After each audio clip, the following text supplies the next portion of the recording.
warahmatullahi wabarakatuh. Kami dari kelompok 6 akan mempresentasikan tentang bab 12 mengenai measurement, scaling, reliability, and validity. Sebelum memasuki materinya, izinkan saya untuk memperkenalkan diri terlebih dahulu. Perkenalkan, nama saya Andriana Dwi Rahayu dengan NPM 2201301066. Selanjutnya ada Ica Dwi Sabrina dengan NPM 039.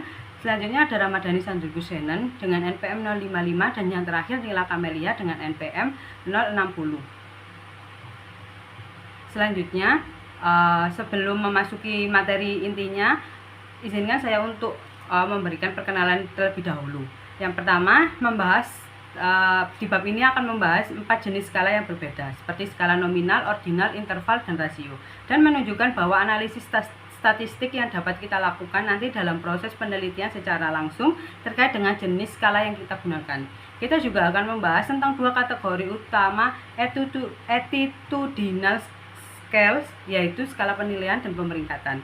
Skala penilaian sendiri yaitu memiliki beberapa kategori respon dan digunakan untuk memperoleh respon berkenaan dengan objek, peristiwa, atau orang yang diteliti.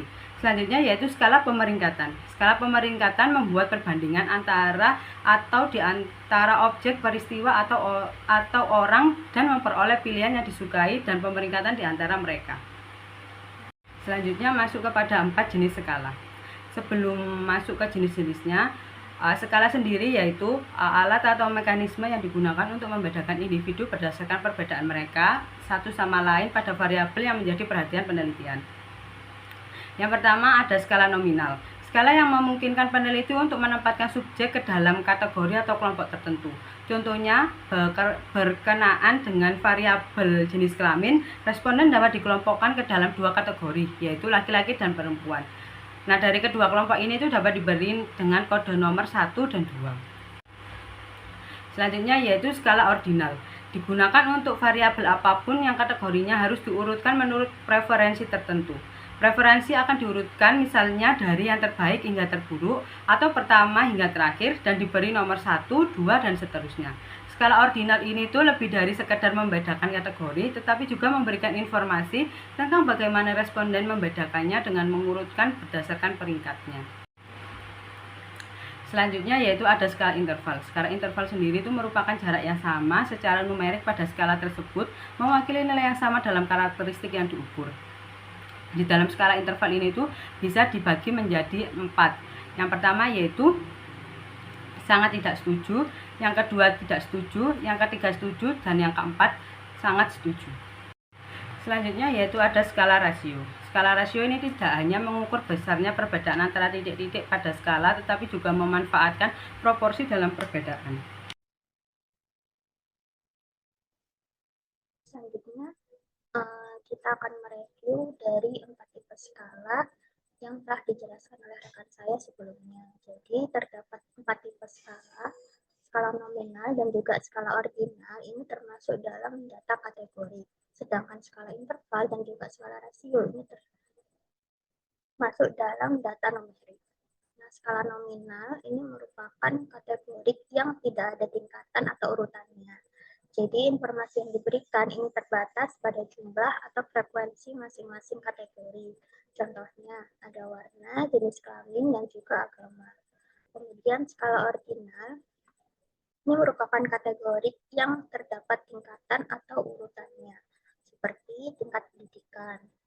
Kemudian skala interval ini mengurutkan dan mengukur perbedaan antar kategori dengan jarak yang sama antara setiap titik pada skala, namun tidak memiliki nol mutlak. Sebagai contoh, suhu dalam derajat Celcius dan nilai ujian. Jadi tidak ada suhu dengan 0 derajat Celcius dan juga ada nilai ujian yang nilainya itu 0. Kemudian skala rasio ini sama dengan skala interval, namun tidak memiliki nilai nol mutlak. Sebagai contoh, berat badan, tinggi badan, dan pendapatan. Jadi tidak ada berat badan yang nilainya itu 0 kg dan juga tidak ada tinggi badan yang tingginya 0 cm.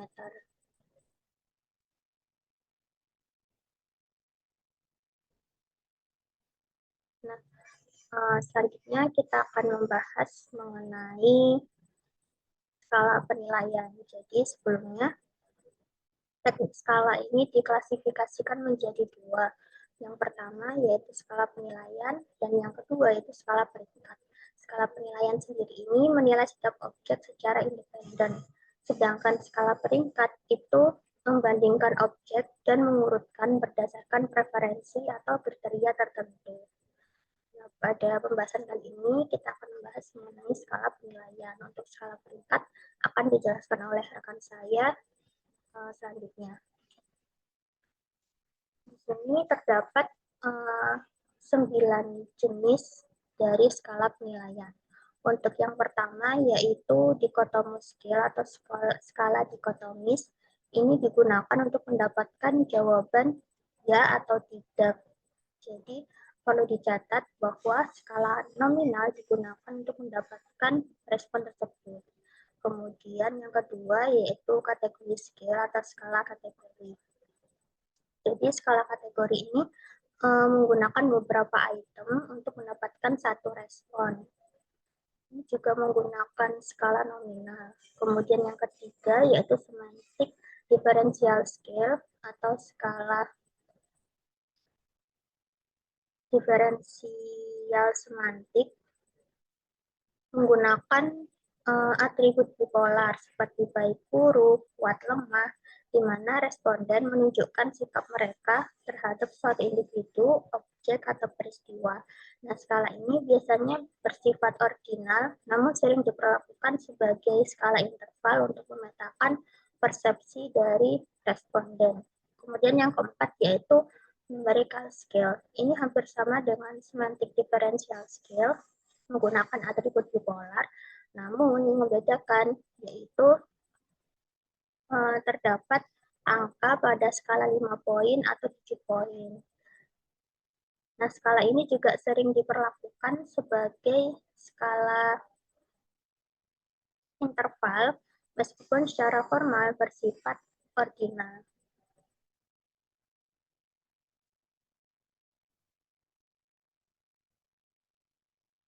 Kemudian yang kelima yaitu itemized rating scale, skala penilaian item. Ini merupakan metode pengukuran di mana responden diminta untuk memberikan nilai pada item tertentu menggunakan skala poin, seperti 5 atau 7 poin. Nah, skala ini memiliki penanda di setiap ujungnya, misalnya sangat tidak penting hingga sangat penting. Responden memilih nilai yang paling sesuai dengan pandangan mereka terhadap item tersebut.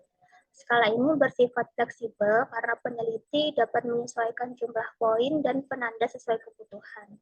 Jika ada pilihan netral di tengah skala, itu disebut sebagai skala seimbang. Namun, bila tidak ada pilihan netral, disebut sebagai skala tidak seimbang. Penelitian ini menunjukkan bahwa skala dengan 5 poin sudah cukup baik dan menambah poin itu tidak selalu meningkatkan kualitas penilaian. Skala penilaian item ini sering digunakan dalam penelitian bisnis karena mudah disesuaikan dan memberikan informasi yang dibutuhkan peneliti untuk meneliti variabel tertentu.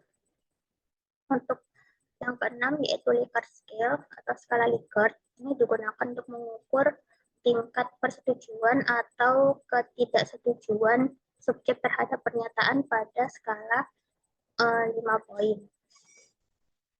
Respon dari berbagai item dapat dianalisis satu per satu atau dijumlahkan untuk mendapatkan skor total. Nah, skala ini sering diperlakukan sebagai skala interval meskipun secara teknis bisa dianggap ordinal karena jarak antara tingkat mungkin tidak selalu sama. Nah, apabila terdapat pernyataan negatif, maka skor pada pernyataan negatif itu harus dibalik sebelum kita menghitung skor total agar dapat mencerminkan sikap secara akurat. Kemudian yang ketujuh yaitu fixed or constant sum rating scale. Jadi responden diminta untuk membagikan sejumlah poin yang diberikan ke berbagai item sesuai dengan contoh berikut ini. Nah, pada contoh berikut ini diberikan total poin sebesar 100. Kemudian responden diminta untuk memberikan masing-masing penilaian sehingga total penilaian menjadi 100 poin.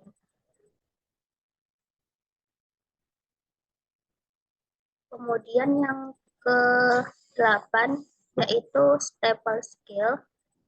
Jadi skala ini secara bersamaan mengukur arah dan intensitas sikap terhadap item yang sedang diteliti. Karakteristik yang menjadi fokus penelitian itu diletakkan di tengah dengan skala numerik yang berkisar, misalnya dari +3 hingga -3 di kedua sisi item, seperti yang diilustrasikan dalam contoh berikut ini. Pada contoh ini itu memberikan gambaran tentang seberapa dekat atau jauhnya responden individu terhadap rangsangan tersebut.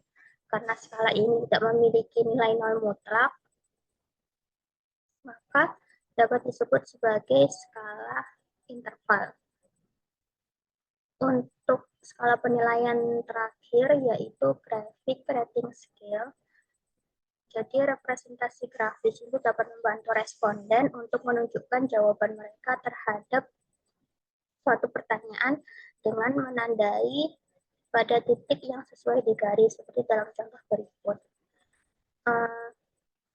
Ini merupakan skala ordinal meskipun contoh berikut ini mungkin membuat seperti skala interval.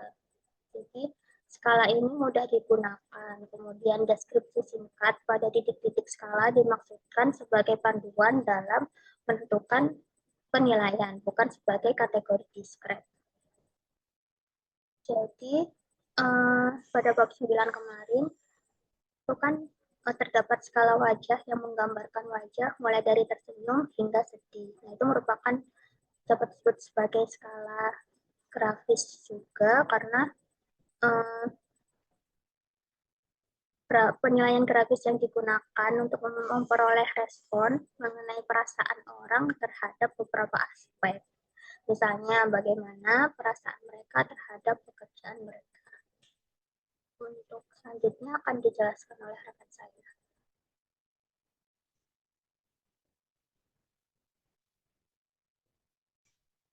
Nah, di sini saya akan melanjutkan materi rating scale. Jadi ada skala konsensus. Ini mengukur konsep melalui panel ahli yang memilih item relevan dan mengujinya untuk validitas dan reliabilitas. Contoh dari skala konsensus ini ada Thurston Equal Appearing Interval Scale. Tapi skala ini tuh jarang digunakan karena prosesnya memakan terlalu banyak waktu. Nah, yang terakhir ada skala lainnya. Metode canggih termasuk multidimensional scaling dan analisis conjoint ini memberikan gambaran visual hubungan antar dimensi. Skala Likert adalah yang paling sering digunakan untuk mengukur sikap dan perilaku dalam penelitian bisnis. Nah, materi selanjutnya yaitu ranking scales. Jadi ranking scales ini adalah metode pengukuran yang digunakan untuk mengetahui preferensi atau urutan pilihan antara dua atau lebih objek. Skala ini bersifat ordinal, artinya menunjukkan peringkat objek berdasarkan preferensi, tetapi tidak menunjukkan seberapa besar perbedaan antar objek. Nah, ranking scales ini membantu membandingkan objek atau item, namun mungkin tidak memberikan gambaran yang jelas tentang preferensi secara keseluruhan. Misalnya, meskipun satu objek dipilih oleh lebih banyak responden, itu tidak berarti objek tersebut paling disukai oleh mayoritas. Nah, yang pertama ada paired comparison. Jadi, responden ini membandingkan dua objek sekaligus. Ini membantu menilai preferensi, tetapi semakin banyak objek, semakin banyak perbandingan yang dapat menyebabkan kelelahan responden. Yang kedua ada forced choice. Jadi responden diminta untuk memberi peringkat objek secara relatif terhadap alternatif lain. Metode ini lebih mudah jika pilihan yang tersedia itu terbatas. Yang terakhir ada comparative scale. Jadi menggunakan titik referensi untuk menilai objek, peristiwa atau situasi yang sedang dipelajari. Nah, ranking scales ini digunakan untuk membandingkan variabel pada skala nominal, sementara rating scales digunakan untuk mengukur konsep perilaku. Materi selanjutnya ada dimensi skala internasional.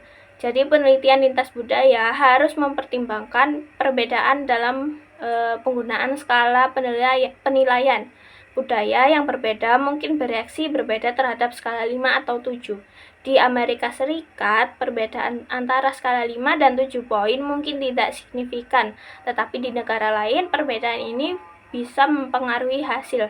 Nah, pada penelitian Berry pada tahun 1969 menemukan bahwa skala 7 poin lebih sensitif daripada skala 4 poin dalam beberapa negara. Nah, pada penelitian terbaru menunjukkan bahwa orang dari berbagai negara memiliki kecenderungan berbeda dalam menggunakan ekstrim skala. Misalnya 1 dan 5 atau 1 dan 7, dan merespon dengan cara yang diinginkan secara sosial. Nah, materi selanjutnya ada goodness of measures. Jadi goodness of measures ini memastikan instrumen pengukuran benar-benar mengukur variabel yang dituju secara akurat. Untuk menilai ini dilakukan analisis item, validitas, dan reliabilitas. Nah, yang pertama ada analisis item.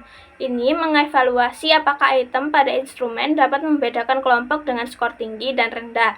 Yang kedua ada validitas. Jadi validitas ini menilai apakah instrumen benar-benar mengukur konsep yang dimaksud. Ada 3 jenis. Yang pertama ada content validity, mengukur seberapa baik item pada instrumen mewakili konsep yang diukur.